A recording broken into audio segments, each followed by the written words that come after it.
So hey everyone, myself C A Hariom Virdiya. और दोस्तों, finally ये दिन आ चुका है जहाँ पे मैं मेरे स्टूडेंट्स के लिए C A final A F M का जो कंपाइलर, स्मार्ट कंपाइलर मैंने बनाया है, वो आज मैं उनके लिए लॉन्च कर रहा हूँ।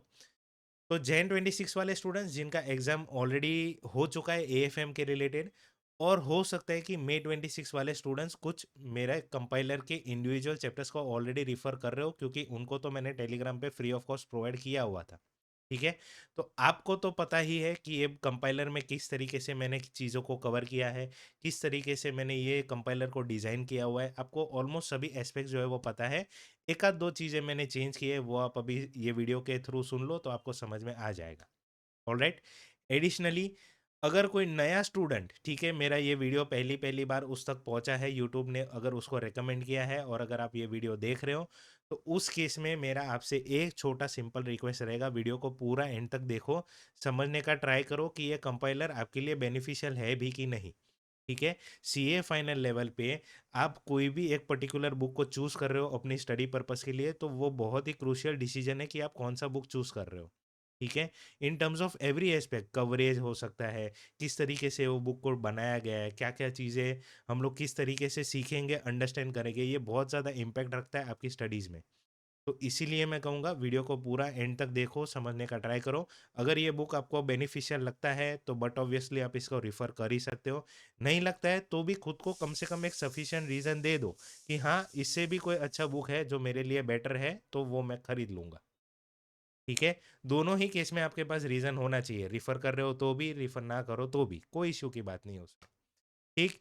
चलो, सबसे पहले दोस्तों मैं कहूँगा, कवरेज पे मैं आता हूँ और मैं कहता हूँ कि इंस्टीट्यूट का आपका पूरा स्टडी मटेरियल जो है वो मैंने पूरा का पूरा कवर किया है। इलस्ट्रेशन हो गया, टेस्ट योर नॉलेज के क्वेश्चन हो गए, कुछ एग्जांपल्स जो in the form of question बनाए जा सकते हैं, वो भी मैंने इसमें इनकॉर्पोरेट किया है।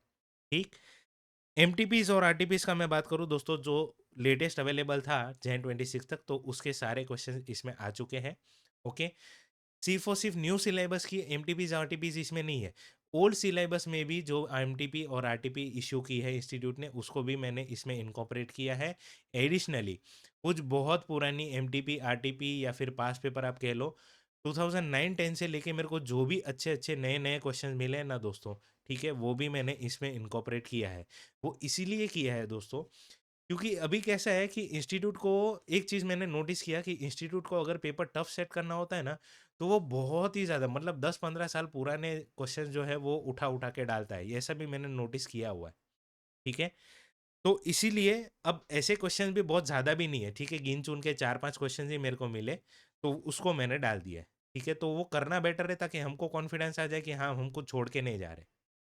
ठीक। फिर पास्ट पेपर दोस्तों, सजेस्टेड आंसर क्योंकि सितंबर 25 तक का ही अवेलेबल है, तो उसी को मैंने इनकॉर्पोरेट किया है। जैन 26 का तो अब तक एग्जाम चालू है, तो उसका सजेस्टेड तो टाइम है अभी उसको आने का। Okay. Total number of question हम लोग दोस्तों 445 कवरेज कर रहे हैं इसमें। और इसमें ए कैटेगरी वाले 196 है, बी कैटेगरी वाले 93 है, और सी कैटेगरी वाले 156 टोटल क्वेश्चंस है। ठीक है। टोटल नंबर ऑफ क्वेश्चंस 445 है।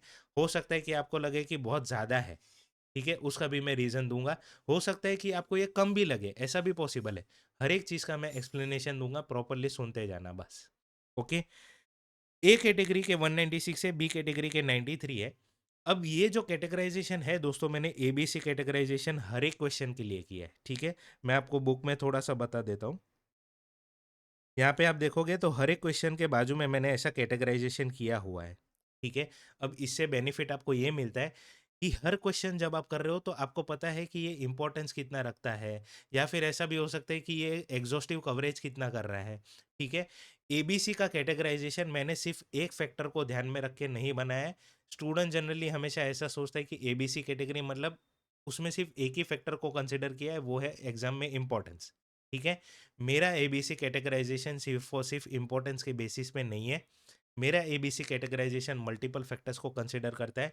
जैसे कि इंपॉर्टेंस तो है ही दोस्तों, ठीक है, इंस्टीट्यूट का exam focus point of view से तो मैंने एबीसी को बनाया ही है।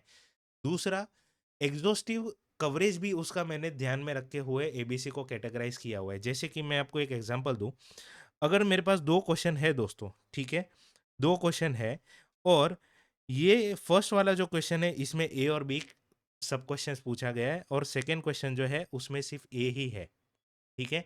तो उस केस में ये वाला जो क्वेश्चन है उसको मैंने ए कैटेगरी में रखा हुआ है, ये वाला क्वेश्चन जो है हो सकता है मैंने उसको सी कैटेगरी में रखा हो या फिर मैंने उसको बी कैटेगरी में रखा हो, ठीक है? डिपेंडिंग ऑन इम्पोर्टेंस, अगर अच्छा क्वेश्चन होगा तो बी में रखा है, अगर एकदम पपलू क्वेश्चन है तो उसको सी कैटेगरी में डाला है, ठीक है? ऐसा भी पॉसिबल है कि अगर फर्स्ट क्वेश्चन मेरे को ऐसा लगा कि बी कैटेगरी लेवल वाला है तो उसको मैंने बी में इंट्रोड्यूस किया है, फिर मैंने इसको डायरेक्टली सी में रखा हुआ है सेकंड क्वेश्चन को, ठीक है? इस तरीके से मैंने पूरा एबीसी कैटेगराइजेशन किया है। बहुत ही स्मार्ट वे है दोस्तों ये चीज़ों को कवर करने के लिए, ठीक है? मैं आपको अगर एक चीज़ बताऊँ तो सिर्फ़ और सिर्फ़ अगर आप ए और बी कैटेगरी पे फ़ोकस करो दोस्तों, right from the very beginning जहाँ से आप अपनी पढ़ाई शुरू कर रहे हो, तो सिर्फ़ और सिर्फ़ ए और बी कैटेगरी पे कंप्लीट कंट्रोल लाना चाहो, ठीक है? सेकंड रिवीजन तक, तो मैं आपको कहूँगा आपको कितने क्वेश्चंस कवर करने हैं पता है? सिर्फ़ और सिर्फ़ 286 क्वेश्चंस, ठीक है? 196 प्लस 93 करो 289 क्वेश्चंस होते हैं।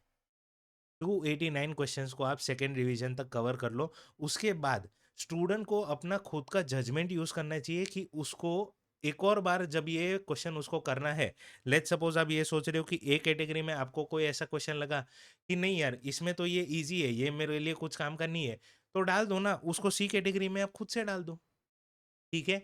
स्टूडेंट अपना खुद का जजमेंट यूज़ कर सकता है डेफ़िनेटली। ये कोई एबीसी कैटेगराइज़ेशन जो मैं आपको प्रोवाइड कर रहा हूँ, ये एकदम ही रिजिड नहीं है। ठीक है? स्टूडेंट के जजमेंट से ये फ्लेक्सिबल भी बनाया जा सकता है। अगर आपको ऐसा लग रहा है कि ए और बी कैटेगरी में कुछ ऐसे क्वेश्चन हैं, जो एकदम ही ईज़ी है आपके लिए, क्योंकि वो स्टूडेंट के लिए सब्जेक्टिव मैटर है। ठीक है? हो सकता है कि मुझे कोई क्वेश्चन डिफ़िकल्ट लग रहा हो, वो किसी और स्टूडेंट को ईज़ी लग रहा हो। तो उस केस में मैं कहूँगा आप कैटेगराइज़ेशन बी या सी में कैटेगराइज़ कर सकते हो, ठीक है? ए का आप चाहो तो बी या सी में कर सकते हो, बी का आप चाहो तो सी में कर सकते हो, ठीक है?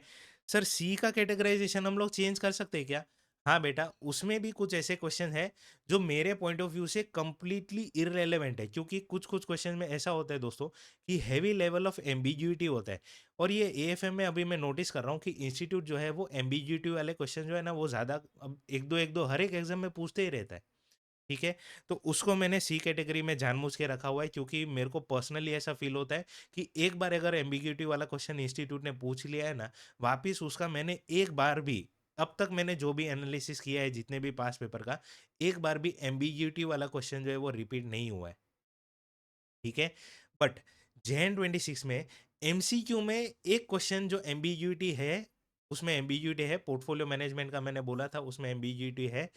वो इंस्टीट्यूट ने पूछा बट क्योंकि वो स्टडी मटेरियल का है तो मैंने तो मोस्टली स्टडी मटेरियल वाले ए और बी में रखे हुए हैं दोस्तों, ठीक है? मैं तो सिर्फ आपको ये बोल रहा हूँ कि पास पेपर में कोई फ्रेश क्वेश्चन आया है और उसमें एम्बिग्यूटी है तो वो चांस नहीं रखता वापिस से रिपीट होने का, इसलिए मैंने उसको सी कैटेगरी में डाला हुआ है, ठीक है? बट आपको फिर भी ऐसा लग रहा है, देखो स्टूडेंट को लगने को ऐसा लग ही सकता है कि उसको तो एक डर होता है कि ये एग्ज़ाम में पूछ ही लिया तो उस केस में आप डेफ़िनेटली इसको बी कैटेगरी में इंट्रोड्यूस कर सकते हो, ठीक है? एक बार आप सेकंड डिवीज़न में वापस से बी कैटेगरी वाले क्वेश्चन सॉल्व कर लो, आपको कॉन्फिडेंस आ जाए, तो ठीक है ना, वापस से उसको सी में लेके जाओ। तो ये कैटेगराइजेशन जो है वो आप इंटरचेंज कभी भी किसी भी टाइम पे कर सकते हो। फर्स्ट रिवीजन में आप जब कर रहे हो तो आप मेरा कैटेगराइजेशन फॉलो कर लो। सेकंड रिवीजन के लिए आप खुद अपना एबीसी कैटेगराइजेशन जो है वो करते चले जाओ, ठीक है? और सेकंड रिवीजन जब हो जाए तो लास्ट डे रिवीजन में आप कौन से क्वेश्चन कवर करने वाले हो उसके लिए अलग से आप एलडीआर भी अपने खुद तरीके से फॉर्म कर सकते हो, ठीक है? दूसरा, अब बात करता हूँ मैं 445 प्रैक्टिकल क्वेश्चंस, अगर आपको ये कम लग रहे हैं तो उसके रिलेटेड मैं आपको एक एक्सप्लेनेशन दे दूँ। अगर आप मार्केट में दूसरा कोई भी कंपाइलर अगर रेफर कर रहे हो, ठीक है, जो एग्जैक्टली इंस्टीट्यूट के सोर्सेज से कॉपी पेस्ट किया गया है, तो उसमें number of questions but obviously ज़्यादा होते हैं दोस्तों। क्यों? क्योंकि उसमें कट शॉर्ट नहीं किया गया होता। हो सकता है दोस्तों कि ऐसे कई सारे क्वेश्चन हैं, ठीक है, जैसे कि अगर मैं 3 क्वेश्चन का आपको एग्जांपल दूँ और क्वेश्चन नंबर 1 में सिर्फ ए सब क्वेश्चन है। क्वेश्चन नंबर 2 में सब क्वेश्चन ए और बी पूछ लिया और मान लो कोई एमटीपी या आरटीपी या पास पेपर में जब यही क्वेश्चन रिपीट हुआ तो उसमें ए, बी और सी 3 था। ठीक है? क्वेश्चन तीनों ही सिमिलर है। क्वेश्चन तीनों ही सिमिलर है। पूछने में, ठीक है? बट सब क्वेश्चन जो है वो कुछ ना कुछ एडिशनल इंट्रोड्यूस किया गया है। तो ये 2 क्वेश्चन को मैंने कंप्लीटली मेरे कंपाइलर में नहीं रखा है, सिर्फ़ और सिर्फ़ क्वेश्चन नंबर 3 आपको मेरे कंपाइलर में मिलेगा, ठीक है? ये लेवल को यूज़ करके मैंने डुप्लीकेशन को कंप्लीटली अवॉइड किया है। दूसरा, ऐसा भी हो सकता है कि 2 क्वेश्चन पूछे गए दोस्तों, इसमें सब क्वेश्चन ए है, ठीक है? सब क्वेश्चन बी है और ऐसा है कि सब क्वेश्चन ए है और कुछ और तरीके का सब क्वेश्चन बी है, ठीक है? इससे ये जो है वो नहीं मिलता, ये जो है वो कंप्लीटली मिलता है। तो उस केस में मैंने क्या किया है, ये सब क्वेश्चन बी को उठा के मैंने यहाँ पे सब क्वेश्चन सी की तरह मर्ज कर दिया है, ठीक है? तो अब जब आप कंपाइलर रेफर करोगे, तो आपको ये क्वेश्चन दिखेगा, ए, बी और सी दिखेगा। ठीक है? और ऐसा बहुत ही कम क्वेश्चन में मेरे को करना पड़ा है, जहाँ पे मैं मर्जिंग बोल रहा हूँ, वो ऐसे बहुत ही कम क्वेश्चंस मेरे को मिले, ठीक है? मेजॉरिटी ऑफ द क्वेश्चंस तो वो डुप्लीकेशन में निकल गए, ठीक है? जहाँ पे एग्ज़ॉस्टिव कवरेज था, वो वाला क्वेश्चन मैंने सिलेक्ट किया और उसको मैंने कंपाइलर में डाला हुआ है। अब इसका मेन बेनिफिट यही है कि आपके नंबर ऑफ क्वेश्चन दोस्तों कम हो जाते हैं। हम लोग को कॉन्सेप्ट के एप्लीकेशन का प्रैक्टिस करना है, ठीक है? मल्टीपल क्वेश्चंस को प्रैक्टिस करके कोई मतलब नहीं है। जब कॉन्सेप्ट सेम है, उसी का एप्लीकेशन रिपिटेटिवली अलग-अलग टाइप के सब क्वेश्चंस में हमको जा-जा के सीखना है, ठीक? तो ये चीज़ आपके लिए बहुत बेनिफिशियल रहेगी क्योंकि ये टाइम सेविंग है। लास्ट डे पे आप सब कुछ कवर नहीं कर सकते, ठीक है? जब 1.5 डेज़ होता है, तो उस केस में आपके पास जितना छोटा चीज़ होगा, उतना आपको कॉन्फिडेंस रहेगा। छोटा चीज़ होते हुए भी एग्ज़ॉस्टिव होना चाहिए दोस्तों। इसलिए मैंने एग्ज़ॉस्टिव कवरेज पे कोई भी कॉम्प्रोमाइज़ नहीं किया है, ठीक है? मैं मेरा खुद का आपको एक मेंटालिटी बताता हूँ। एज़ अ स्टूडेंट मैं ये सोचता था कि मैं भले ही कितना भी कवरेज करूँ, मान लो मेरे पास एक बुक है, उसका मैंने 80% ही कवर किया, ठीक है? वो मेरा इश्यू है। बट जो मैं बुक रेफ़र कर रहा हूँ, उसमें 100% सारी चीज़ें कवर होनी चाहिए। ठीक है? क्योंकि मैं हमेशा यही सोचता हूँ कि बुक अगर एग्ज़ॉस्टिव है, तो फिर मेरे को चिंता नहीं है। मेरे पास टाइम होगा तो मैं कवर कर लूँगा, नहीं हुआ तो सिर्फ़ मैं इम्पोर्टेंट एस्पेक्ट्स पे फ़ोकस करके एग्ज़ाम पॉइंट ऑफ व्यू से प्रिपरेशन को कैरी ऑन करूँगा। ठीक? तो एग्ज़ॉस्टिवनेस पे आपको कोई डाउट नहीं रहना चाहिए, ये बुक पे कंप्लीटली आप इस पे फ़ोकस से पढ़ाई कर सकते हो। ठीक है? फिर एबीसी कैटेगराइजेशन तो मैंने आपको बता दिया, हर एक क्वेश्चन के लिए वो मैंने इंट्रोड्यूस किया है।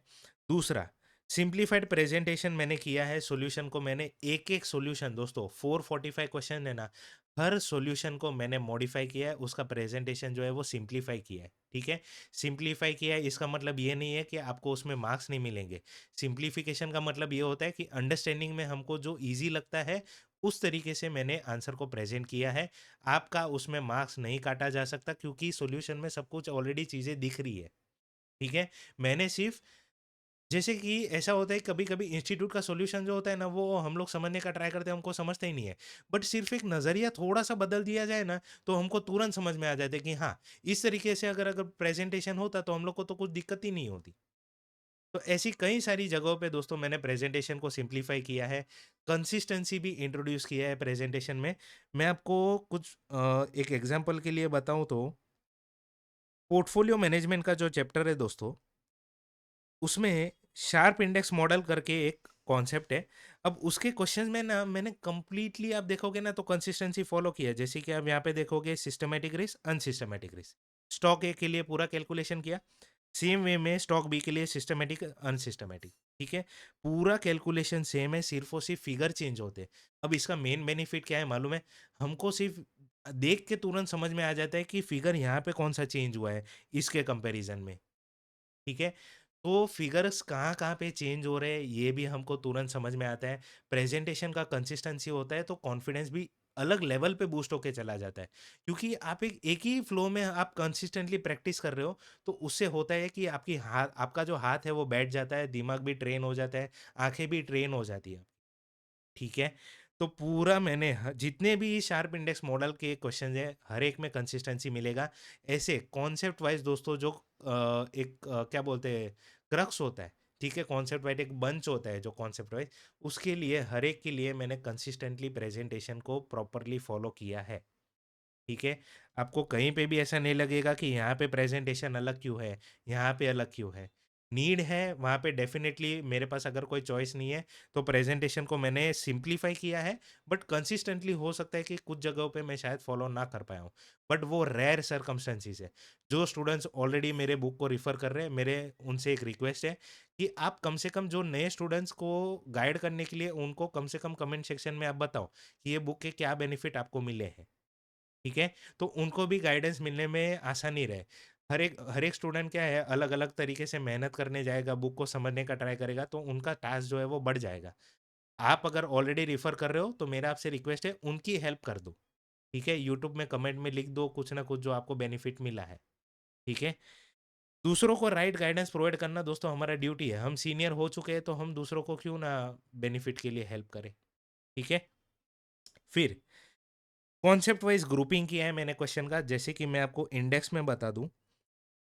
ये इंडेक्स आपको हर एक चैप्टर के फर्स्ट पेज पे मिल जाएगा और यहाँ पे मैंने देखो ऐसा ग्रुपिंग किया है रिटर्न कैलकुलेशन। ठीक है, उसमें भी जैसे जैसे लेवल ऑफ क्वेश्चन बढ़ता जाता है तो मैंने उसको डिस्क्रिप्शन के साथ अलग से जो है वो मैंने एक छोटा सा डिस्क्रिप्शन दिया हुआ है ताकि आपको पता चले कि इसमें क्या होने वाला है। ओके, हर चैप्टर के आगे आपको ऐसा ही मिलेगा और ये बहुत ही सिंप्लीफाइड है। यहाँ पे भी मैंने एबीसी कैटेगराइजेशन रखा हुआ है, क्वेश्चन के साथ साथ आपको मिलते जाएगा। इंडेक्स में भी मैं आपको प्रोवाइड कर रहा हूँ। ठीक है, पेज नंबर मैं यहाँ पे नहीं लिख रहा हूँ क्योंकि कैसा होता है कि लेट्स सपोज मेरे को अगर कोई क्वेश्चन बैंक को मॉडिफाई करना है, मेरा ये जो कंपाइलर है उसको मॉडिफाई करना है और हो सकता है कि वो क्वेश्चन को मेरे को इसके ऊपर डालना है, तो हर एक पेज में मेरे को वापस से चेंज करना पड़ेगा। तो इसीलिए मैं स्टूडेंट से रिक्वेस्ट करूंगा कि अगर आपको पेज नंबर की ज़रूरत है तो आप यहाँ पे लिखते जाओ जैसे जैसे आप पढ़ाई कर रहे हो। ठीक है, यहाँ पे स्टूडेंट रिमार्क्स का भी मैंने कुछ जगह रखा हुआ है, आपको हो सकता है कि कुछ कमेंट यहाँ पे लिखना हो, लास्ट डे के रिवीजन के लिए आपको कुछ यहाँ पे छोटा सा कमेंट लिखना हो कि ये क्वेश्चन इंपॉर्टेंट है वगैरह, या फिर कोई क्वेश्चन की हिंट लिखनी हो, तो उस केस में यहाँ पे आपके लिए जगह मैंने प्रोवाइड की है।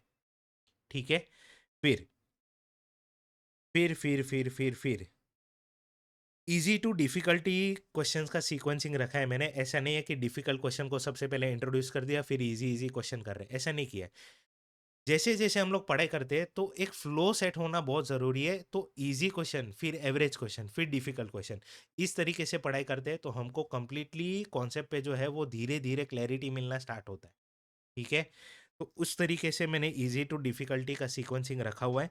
दूसरा, ग्राफिकल रिप्रेजेंटेशन दोस्तों, ये मेरे कंपाइलर में बहुत ही यूनिक चीज़ जो मैंने मार्केट में देखा कि ये अवेलेबल नहीं है, तो मेरे को प्रोवाइड करने की इच्छा हुई क्योंकि ये एक बहुत ही क्रूशियल प्रॉब्लम है कि स्टूडेंट को कभी-कभी कॉन्सेप्ट समझ नहीं आता। ठीक है?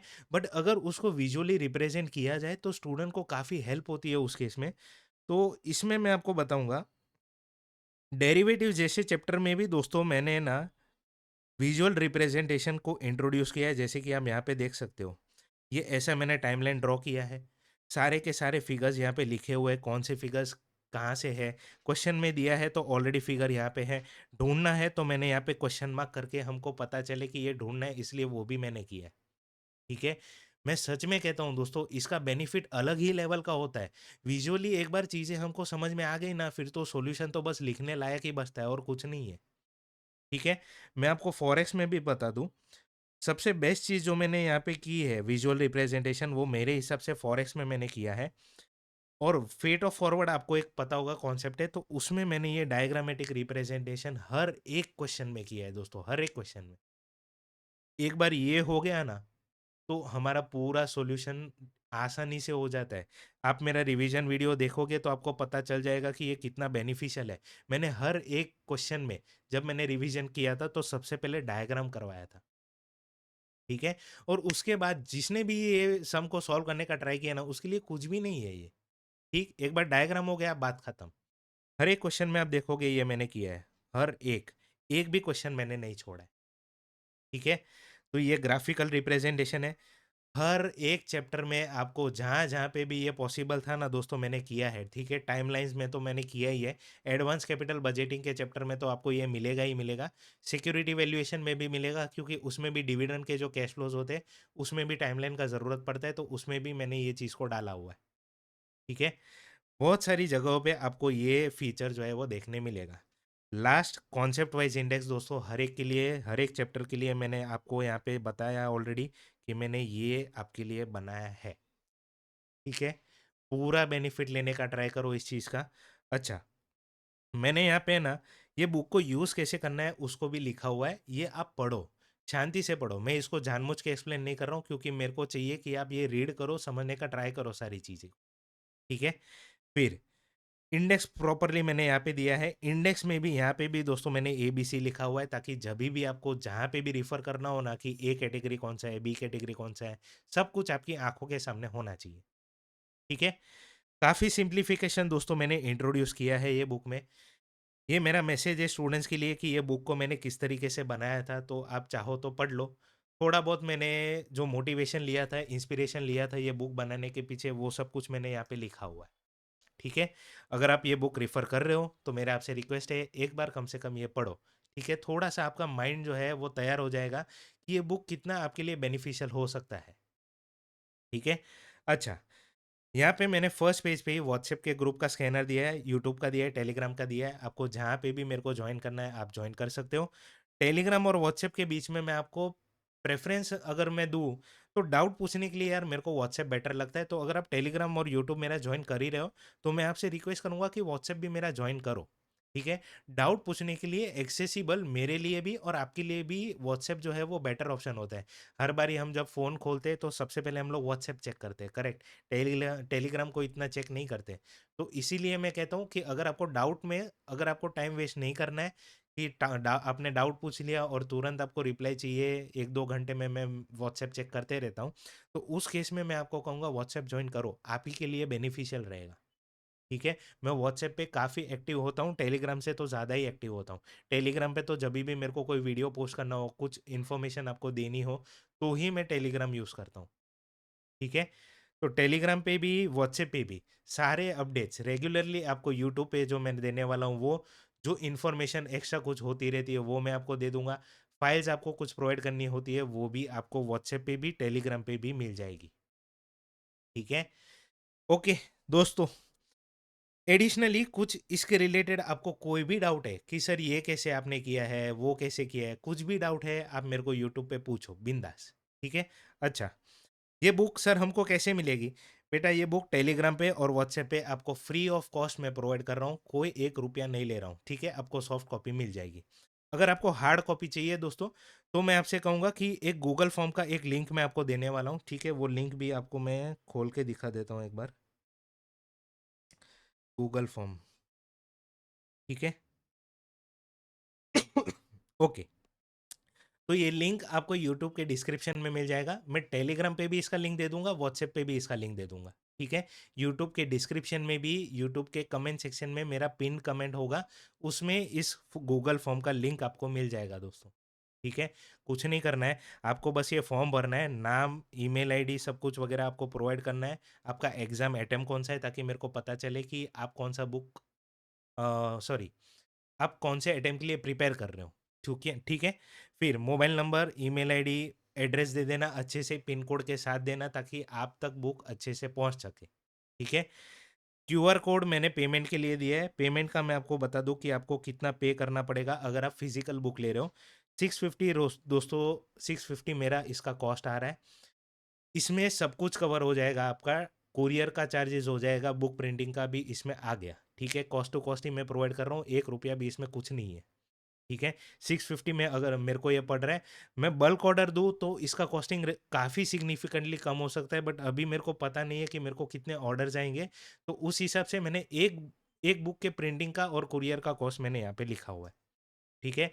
कुरियर का कॉस्ट मैं चाहूँ तो और भी कम कर सकता हूँ, मैंने इंडिया पोस्ट वालों को भी इंक्वायर किया, वो लोग मुझे 62 रुपीज़ में दे रहे हैं। बट अभी ये इंडियन पोस्ट वालों को मैं इतना ट्रस्ट नहीं कर सकता, तो मेरा एक ट्रस्टेड डिलीवरी वाला पर्सन है, जिसको मैं सालों से यूज़ करते आया हूँ और उसने मेरे को कहा कि मैक्सिमम 3-4 डेज़ डिलीवरी को लगता है, ठीक है? अगर गुजरात या महाराष्ट्र में है तो 2 दिन में पहुँच जाता है, तो उस केस में मैंने डिलीवरी जो है वो कुरियर से करवा के रखा है और उस केस में मेरे को कॉस्ट आ रहा है उसका 150, ठीक है? तो वो इसमें मैंने इंक्लूड किया हुआ है। हार्ड कॉपी अगर आपको चाहिए तो आपको दोस्तों 650 का पेमेंट ये स्कैनर पे आप कर देना, ठीक है? और उसका स्क्रीनशॉट अपलोड कर देना, ताकि मेरे लिए भी वेरीफाई करने में ईज़ी रहे, ठीक है? ओके, ये मैंने आपको बता दिया कि आप हार्ड कॉपी अगर लेना चाहो तो आपको कैसे मिल सकती है। लिंक मैं आपको डिस्क्रिप्शन में भी दे दूंगा, पिन कमेंट में भी हो जाएगा, व्हाट्सएप पे भी और टेलीग्राम पे भी इसका ये गूगल फॉर्म का लिंक मैं आपको प्रोवाइड कर दूंगा। ठीक है, 9 डेज दोस्तों मेरे को लगेगा डिलीवर करने में। जिस दिन पे भी आप ऑर्डर करोगे, ठीक है, उस दिन से लेके टोटल 9 डेज मेरे को जाएगा ही जाएगा। ठीक है, क्वालिटी के रिलेटेड आप कंप्लीटली बेफिक्र रहो दोस्तों। प्रॉपर अच्छा क्वालिटी वाला पेपर यूज़ कर रहा हूँ, पतला पेपर। मेरे को मैं जब स्टूडेंट था तब मैं खुद क्रिटिसाइज करता था अगर मेरे को कोई ऐसा बुक देता था तो पेपर क्वालिटी के रिलेटेड आप एकदम ही निश्चिंत रहो। प्रॉपर पेज है, आप हाइलाइटर भी यूज़ करोगे ना तो पीछे रिफ्लेक्शन आने का बहुत ही कम दिखेगा, वो बहुत मतलब बहुत कम। ठीक है, 0.75 GSM का जो नॉर्मल रेगुलर पेपर होता है ना दोस्तों, जेके कॉपायर का, वो यूज़ कर रहा हूँ मैं। ठीक है, तो क्वालिटी के रिलेटेड एकदम आप बिल्कुल भी कोई चिंता मत करो, आपको बेस्ट क्वालिटी में प्रोवाइड करने वाला हूँ। ठीक है, ओके दोस्तों, इसी के साथ आप जब चाहो तब मेरे से ये ऑर्डर कर सकते हो। अगर मेरे को बल्क ऑर्डर मिल जाता है ना दोस्तों तो मैं इसका कॉस्टिंग और रिड्यूस कर सकता हूँ। ठीक है, बट अभी मेरे को नहीं पता है, इसीलिए जो है वो आपके लिए मैंने प्रोवाइड करने का ट्राई किया है। ठीक है, कंपाइलर के रिलेटेड कुछ भी आपको क्वेरी हो आप मेरे से अप्रोच कर सकते हो बिंदास, कोई भी इश्यू नहीं है, मैं रात को भी अवेलेबल हूँ। ठीक है, तो दोस्तों इसी के साथ मेरे को आपके थोड़े से ब्लेसिंग्स चाहिए, क्योंकि अब मेरे लिए ये जर्नी एक्चुअली में स्टार्ट हो चुका है। ठीक है, मैं आपको थोड़ा सा कहूँ तो 2013-14 में दोस्तों मैंने मेरा सीए का फाउंडेशन का मैंने स्टार्ट किया था पढ़ाई, और तभी मैंने डिसाइड कर लिया था कि मैं टीचिंग प्रोफेशन में आऊँगा। और करीब करीब मेरे ख्याल से 12 इयर्स हो चुके, उसके बाद ये प्लेटफॉर्म मेरे को मिला है, तो इसके लिए मेरे को आपके ब्लेसिंग्स चाहिए। हो सके आप उतना मेरे को सपोर्ट करते रहो। ठीक है, मिलते हैं अगले वीडियो में, बट तब तक के लिए thank you very much, have a nice day.